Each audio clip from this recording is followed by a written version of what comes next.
만약요, 오늘 밤에요, 갑작스럽게 우리의 육신의 자유가 멈춰지게 된다면, 우리가 누군가에게 결박당하게 된다면 여러분들은 어떻게 하시겠습니까?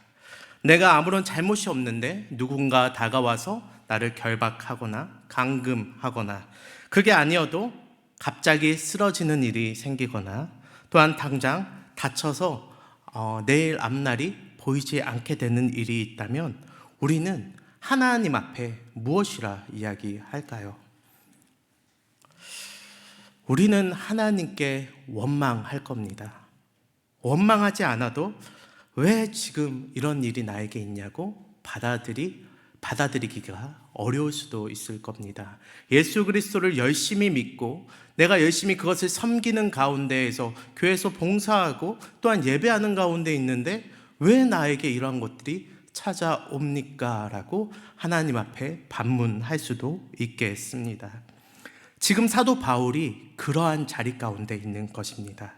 누구보다도 이 복음 전하는 일에 있어서 사도 바울보다 더 열심히 없었는데 사도 바울이 결국 붙잡히게 된 것이죠.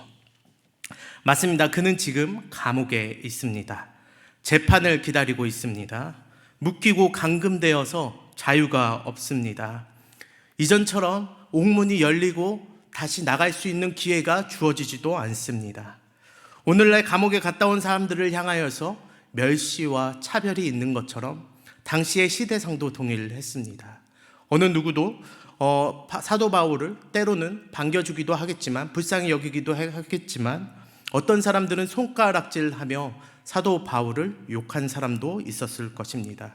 그럴 줄 알았다고 모함하는 사람도 분명 있었을 것입니다. 누가 봐도 현실적으로는 바울의 인생은 완전히 끝난 것처럼 보여집니다. 또한 바울이 하고 있던 모든 사역들이 올스탑, 모든 것이 다 멈춰져 버린 것처럼 여길 수도 있겠습니다. 그가 하던 그 선교 활동들도 완전히 멈춰진 것 같고, 복음도 그와 함께 묶여버린 것과 같고, 교회의 지도자가 사라지니 이제 교회도 유지할 수 없는 것처럼 보이는 현실이 지금 있는 것이죠. 그럼에도 불구하고 사도 바울은 12절에서 이렇게 이야기합니다. 우리 12절 같이 한번 읽어보겠습니다. 시작. 내가 당한 일이 도리어 복음 전파의 진전이 된 줄을 너희가 알기를 원하노라. 아멘. 진전이 됐다.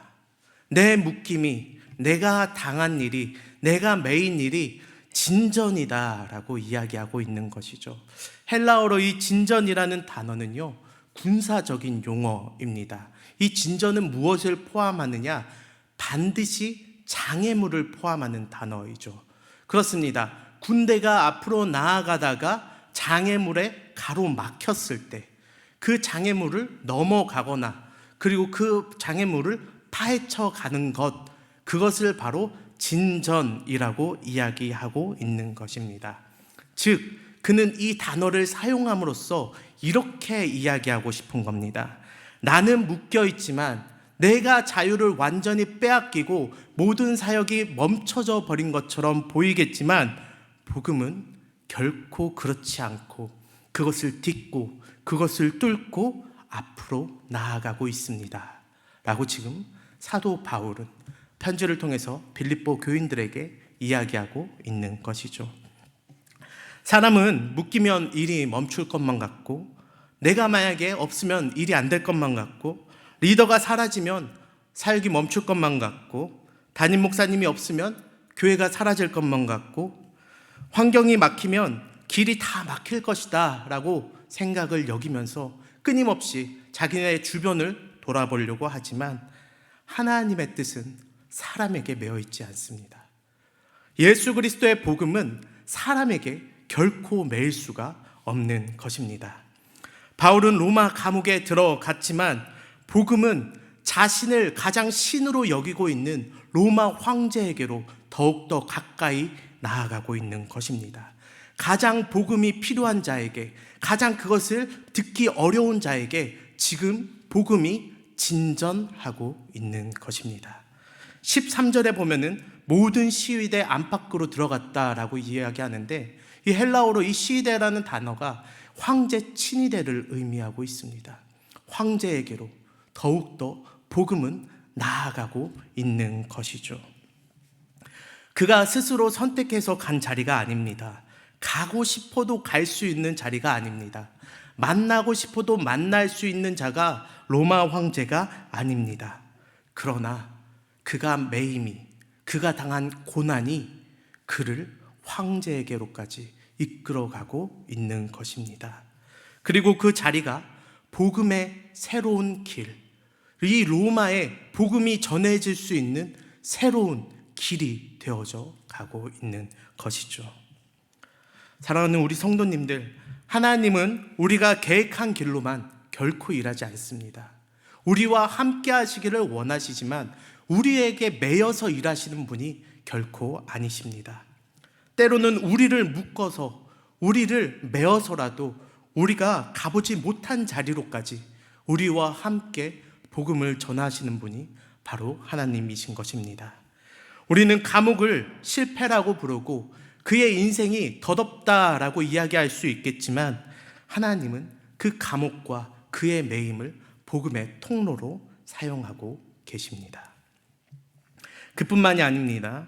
그런 바울의 소식을 기다리던 그 교회 공동체, 이 지금 편지를 전하고 있는 이 빌립보 교회를 향해서는 그 공동체는 어떨까요?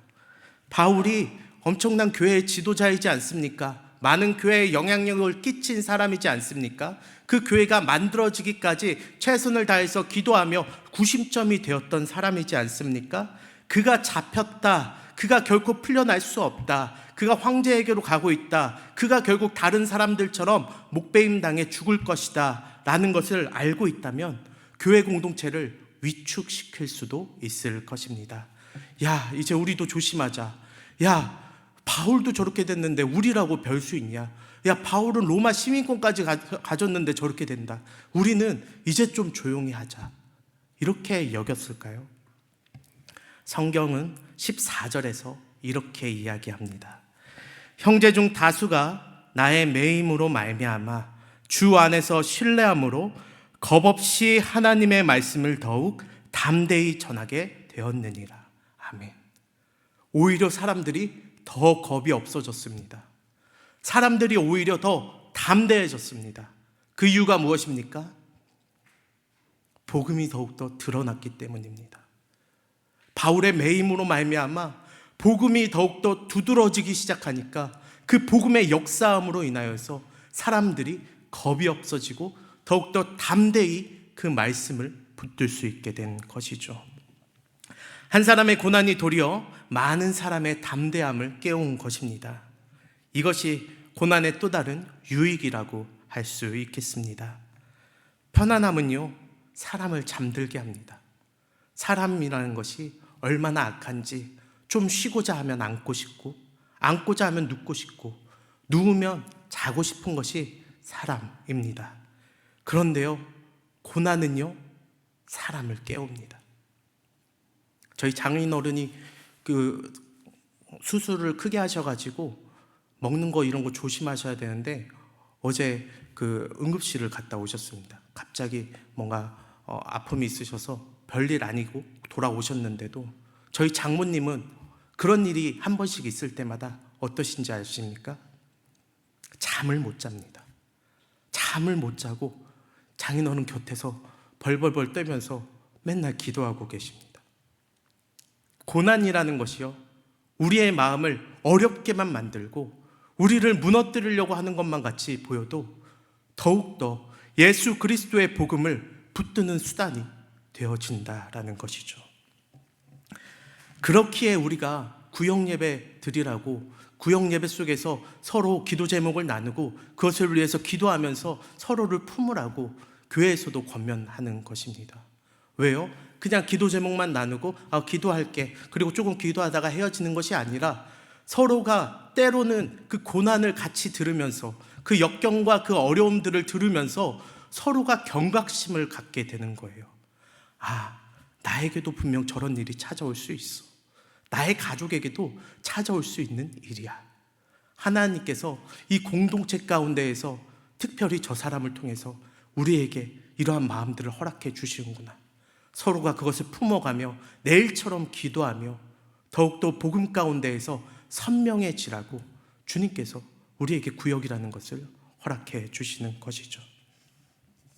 그리고 또한 놀라운 장면이 나오는데요, 다 모든 사람이 그렇게 겁없이 담대하게 복음을 전하기 시작하지만 그 마음 가운데 열정이 앞서다 보니까, 그 복음의 뜨거움이 앞서다 보니까 비록 성숙하지 못한 모습으로 이 복음을 전달하는 사람들도 나타나기 시작합니다.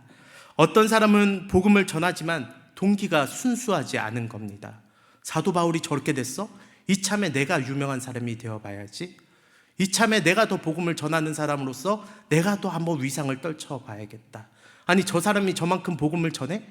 나도 더 열심히 복음을 전해야지 하면서 그 악한 마음으로도, 우리가 볼 때 결코 옳아 보이지 못한 마음으로도 복음을 전하는 사람이 우후죽순 생겨나기도 했다라는 것이죠. 복음의 뜨거움이 그 사람의 연약함까지도 사용하고 계신 것입니다. 우리는 이런 장면을 보면 분노합니다. 교회 안에서도 그렇지 않나요? 우리는 누군가가, 또한 새 가족이 누군가가 열정을 막 발휘하기 시작하면 우리는 때론 그 사람을 자꾸만 쳐내려고 합니다. 위아래도 모르는 사람처럼, 질서도 없는 사람처럼 그의 뜨거움은 알아주지 못하고, 그의 복음에 대한 열정은 알아주지 못하고, 그의 모습만 보고 그를 쳐내리고 깎고, 여기서부터 다시 시작해, 네가 어디 감히 라고 할 때가 교회 안에서도 있고, 우리가 일하는 가운데서도 있고, 가정 가운데서도 있고, 어디에나 있을 수 있는 것이죠. 그러나 사도 바울은요, 이렇게 이야기합니다. 무슨 방도로 하든지 전파되는 것은 그리스도다. 그것으로 감사하고 기뻐하는 것이죠. 좋아. 너희가 어떠한 마음으로 해도 좋아. 나보다 더 높아지고 싶어? 좋아. 너가 이걸 통하여서 네가 더 위상을 드러나고 싶어? 좋아. 복음만 더 전해라. 왜 이런 이야기를 하는 겁니까? 왜 미성숙함까지도 복음이 사용하는 것을 기뻐하고 즐거워하고 있는 겁니까? 사도 바울이. 결국에는 그 사람이 말하는 그 복음이 그 미성숙한 그 마음까지도 잡아낼 것을 알고 있기 때문입니다. 결국에는 그가 미성숙함으로 시작됐지만 복음이 퍼져나가면 퍼져나갈수록 그 스스로가 깎여 나갈 것을 너무나 잘 알고 있기에, 복음과 같이 내 위상이 같이 커질 수는 없는 거구나. 복음과 같이 나의 이런 열심이 드러날 수는 없는 거구나. 복음이 전해지는 데에 내 이름도 같이 전해질 수는 없는 거구나 라는 것을 결국 스스로가 깨닫고 돌아올 것을 알고 있기 때문에 사도 바울은 그것에 대하여서 분명하게 이야기하는 것이죠. 바울은 또한 이렇게까지 이야기합니다. 나는 기뻐하고 또한 기뻐하리라. 이것이 너무나 기쁜 일이라고 이야기하고 있습니다. 감옥에서 기뻐합니다. 그는 죽음을 앞두고 있습니다. 죽음 가운데 피할 수가 없습니다. 그렇다고 해서 지금 고난받는 것이 즐겁다라고 이야기하는 것도 결코 아닙니다. 내 기준이 바뀌었기 때문에 내가 드러나는 것이 아니고 나 역시도 내가 드러나기를 원해서 그 열심으로 예수 믿는 자들을 잡았던 사람인데, 도리어 예수 그리스도의 그 이름 때문에 내 위상이 낮아지고 내가 깎여지고 결국에는 그 이름만 남고 나는 죽게 되었으니 오히려 더 기쁨으로 감사함으로 나아갈 수가 있게 되는 것이죠. 또한 모든 교회들이 그 내 소식을 듣고 나를 슬퍼하고 나를 애도하고 나를 기억하는 것이 아니라 더욱더 이 복음에 대한 열심을 갖고 겁없이 담대하게 나가는 모습을 보면서 내가 복음 잘 전했구나. 내가 헛살지 않았구나. 여기서 죽는 것이 하나님 앞에 유익이고 많은 사람들에게 유익이 되겠구나. 그것을 알고 있기 때문에 사도 바울은 기쁨으로 자신의 상황을 맞이할 수가 있는 것입니다. 내가 편안한가? 내가 자유로운가? 내가 인정받는가? 그것을 기준으로 여긴다면 그는 결코 기뻐하지 못했을 것입니다. 나 없을 때에 더욱더 활개치는 사람들을 보며 너희가 그동안 어떻게 참았냐? 라고 소리쳤을 것입니다. 그러나 그는 그리스도의 이름만 보았습니다. 자신이 했던 것처럼 많은 사람들이 예수 그리스도의 이름만 붙들고 나아가는 모습을 보면서 내가 잘했다. 이것이 맞다. 라고 고백하고 있는 것이죠. 우리의 기쁨의 기준은 무엇입니까? 때로는 우리가 사도 바울과 같이 되지 못할지라도 우리 스스로 이것을 돌아볼 필요가 있습니다. 우리의 상황이 때론 우리의 기쁨입니까? 우리의 성공이, 우리의 안정이, 우리의 평안이, 우리의 건강이 우리의 기쁨이 되는 것입니까? 기준이 만약에 그것이라면 고난은 늘 우리의 삶 가운데 저주처럼 느껴질 것입니다. 하나님이 우리를 치는 도구로서만 이 고난이라는 것이, 이 어려운 것이 자꾸만 우리의 삶의 발목을 잡는 것처럼 느껴질 것입니다. 그러나 기준이 내가 아니라 예수 그리스도의 이름이 된다면 이 고난받는 것까지도 하나님 앞에 영광이 되는 것이고, 나의 기쁨이 되는 것이고, 즐거움이 되는 것이고, 내가 기꺼이 쏟아낼 수 있는 것이 될 수 있는 것이죠. 사랑하는 우리 성도님들, 만약에 우리의 삶이 하나님의 주권 아래에 있다면, 그렇다면 우리의 고난도 하나님의 손 위에 있습니다. 그리고 하나님의 손 안에 있는 그 고난은요, 절대로 고난 그 자체로 낭비되어지거나 그 고난이 우리를 어떻게 할 수 없다는 것을 우리는 너무나 잘 알고 있습니다. 왜요? 성경은 분명히 이야기하잖아요. 우리가 이길 만한 시험 밖에는 주님께서 주지 않으십니다. 우리가 그것을 통하여서 영광 돌릴 만큼의 시험 밖에는 우리에게 허락하지 않으십니다. 마땅히 우리가 그것을 믿음으로 감당할 수 있기 때문에 그것을 우리에게 허락하시는 것입니다. 하나님께로부터 온 고난이라면 그 안에서는 반드시 예수 그리스도의 그 이름, 그 복음이 피어나게 되는 것입니다. 바울은 묶였지만 복음은 결코 묶이지 않았습니다. 그리고 오늘도 마찬가지입니다. 우리들이 묶인 것처럼 때론 느껴질 때에도, 우리의 삶 가운데 풀리지 않는 수많은 것들 가운데서도 복음은 우리의 삶을 통하여서 진전하고 있는 것입니다. 지금 우리의 삶 가운데 고난은 복음을 막고 있습니까? 아니면 복음을 드러내는 도구가 되어지고 있습니까? 하나님은 오늘도 우리의 고난을 통하여서 그리스도를 드러내시길 원합니다. 우리의 삶을 통하여서 예수 그리스도 그 이름 한 분만 드러내기를 원하십니다. 그리고 예수 그리스도께서 우리보다 앞서서 그 길을 가셨다라는 것을 성경을 통해서 이야기해 주고 계십니다. 예수 그리스도께서 가시는 그 길이 편하셨습니까? 결코 편한 길이 아니었습니다. 비아 돌로로사 그 십자가의 길이 그에게 얼마나 가혹했습니까? 그 길을 가지 말라고 베드로가 말렸을 때는 사탄아 물러가라, 너는 나를 넘어지게 하는 자로다 라고 이야기하고, 그리고 하나님 앞에 겟세마네 동산에서 기도하실 때는, 피가 땀이 될 정도로 기도하실 때는, 땀이 그 피가 될 정도로 기도하실 때에는 정말 내 뜻대로 하지 마옵시고 라고 하면서 하나님의 뜻대로 해달라고 기도하신 분이 예수님이지 않으셨습니까? 그리고 십자가에 달렸을 때는 뭐라고 하셨습니까?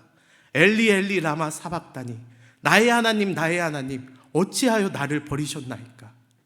삼위일체 하나님께서 영원 전부터 영원까지 같이 계시는, 결코 떨어진 적 없으신, 태초부터 함께 계셨던 그분이 우리 때문에 그 갈라지게 되셨을 때 그의 그 아픔과 그 슬픔이 그 십자가에서 모두 쏟아지게 되는 경험을 예수님께서도 하고 계신 것이죠. 그럼에도 불구하고 마땅히 그 고난 가운데 기뻐하며 감사하며 끝까지 그 길을 가신 그 이유가 무엇입니까? 그것은 바로 우리의 이름 한 사람 한 사람 때문입니다.